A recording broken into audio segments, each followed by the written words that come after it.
giờ hồi ingnar yo ni lim bắc lang rồi hồi ingnar nó ni li dak lo xin đó rồi là lang bi lom ni li non jar na nghe chi lang yo là cái ingnar này yo ni li jum san ba jo ingnar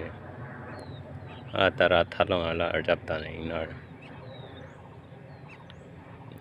đi là đó cái chủ lâu rồi rồi ni lim bắc lang rồi ok thực long lắm mà ingnar tay yo thực long lắm mà giờ là cái chủ về lâu luôn thực long lắm mà đòn tôm cho ingnar yo